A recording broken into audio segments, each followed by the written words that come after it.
The earth beneath our feet holds secrets, buried deep within its fertile embrace.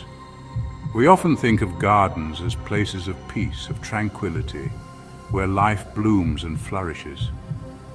But what if I told you that some gardens harbor a darkness, a chilling presence that lingers among the flowers and trees?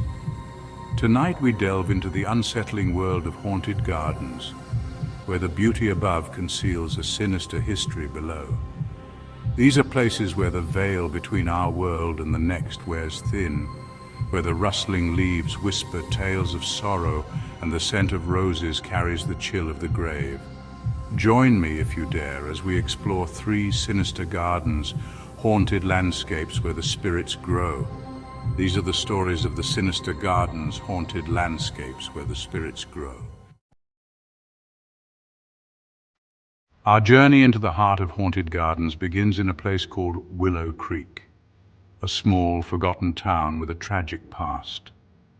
Nestled on the edge of town, shrouded in an almost perpetual mist, lies an estate known only as Blackwood Manor. The manor itself is a crumbling testament to a bygone era, its windows like vacant eyes staring out at the world. But it's the garden behind the manor that draws us in, a place where nature has overtaken the carefully cultivated beauty of the past. The garden is dominated by a grove of willow trees, their branches weeping down towards the ground, their leaves rustling in a constant mournful sigh. Locals whisper that the willows are haunted, their branches home to the spirits of those who died within the manor walls. They say that if you listen closely, you can hear whispers carried on the wind, voices from beyond the grave sharing secrets of a dark and troubled past. Some believe the whispers belong to the family who once called Blackwood Manor home. The Blackwood family, once prominent members of Willow Creek, were struck by a series of tragic and untimely deaths. One by one, they met their end within the manor, each death more gruesome than the last. The townspeople whispered of a curse, of a darkness that had fallen upon the family. It said that the patriarch of the family, driven mad by grief and guilt, took his own life beneath the willows, his anguished cries echoing through the garden. His spirit, along with the spirits of his family, are said to be trapped there, their whispers a chilling reminder of the tragedy that befell Blackwood Manor. Those who dare to venture into the willow grove at night speak of a bone-chilling cold that seeps into their bones, a feeling of being watched by unseen eyes. The air grows heavy, thick with the scent of decay and the weight of sorrow, and the whispers grow louder, more insistent, as if trying to tell a story that has been silenced for far too long. Some visitors claim to have seen shadowy figures moving amongst the willows, their forms shifting and swirling like smoke in the moonlight. Others have reported hearing their names whispered, as if the spirits themselves are trying to communicate, to draw them deeper into the heart of the grove.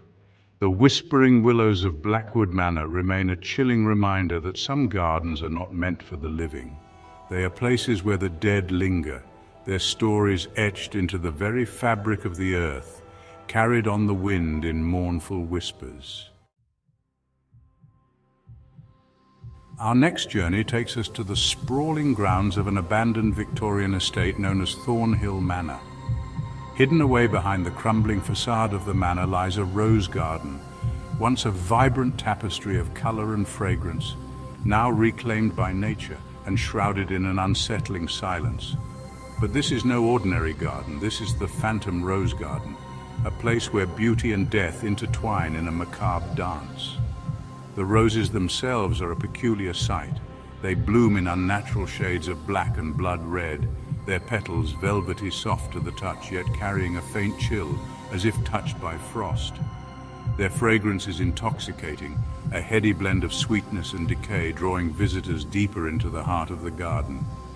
Locals whisper of a ghostly apparition, a woman in a flowing white gown, her face obscured by a wide-brimmed hat, who tends to the roses with a spectral grace.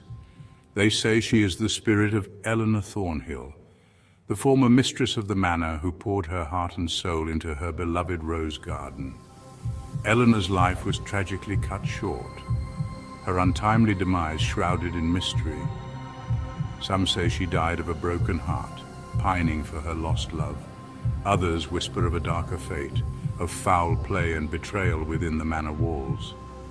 Whatever the truth, Eleanor's spirit is said to remain tethered to the garden, her presence felt in the rustling of leaves and the intoxicating scent of the roses. Visitors to the Phantom Rose Garden often report a feeling of being watched, of unseen eyes following their every move. The air grows heavy with the scent of roses and the weight of unspoken secrets. And as the sun begins to set, casting long shadows across the overgrown paths, the garden seems to come alive with whispers and shadows.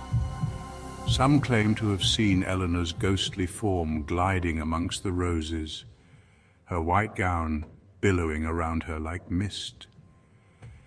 Others have heard the soft rustle of her skirts, the gentle snip of her spectral shears as she tends to her beloved blooms. And there are those who swear they felt a cold hand brush against theirs, a fleeting touch from beyond the grave. The Phantom Rose Garden stands as a haunting reminder that even the most beautiful of creations can harbor darkness and sorrow. It is a place where the past lingers, where the spirits of the dead find solace amongst the thorns and petals, their stories whispered on the wind, carried on the intoxicating fragrance of the roses. Chapter 3. The Cursed Ivy Maze. Our final destination lies shrouded in shadow, concealed within the grounds of a long-abandoned asylum known only as Grim Haven. Here, amidst the decaying grandeur, we find the Cursed Ivy Maze, a labyrinth of overgrown pathways and towering hedges. The maze is a place of disorientation and unease, its twisting paths designed to confuse those who dare to enter. The air hangs heavy with the scent of damp earth and decaying vegetation, and the silence is broken only by the rustling of leaves and the distant caw of crows. Legend has it that the maze was designed by the asylum's first warden, a cruel man with a twisted fascination with the human psyche. He believed that by forcing his patients to navigate the maze, he could break their spirits, but the maze had other plans. As the warden's cruelty escalated, so did the strange occurrences within the maze. Patients would disappear within its twisting paths, never to be seen again. Their screams could be heard echoing through the hedges, but their cries for help would go unanswered.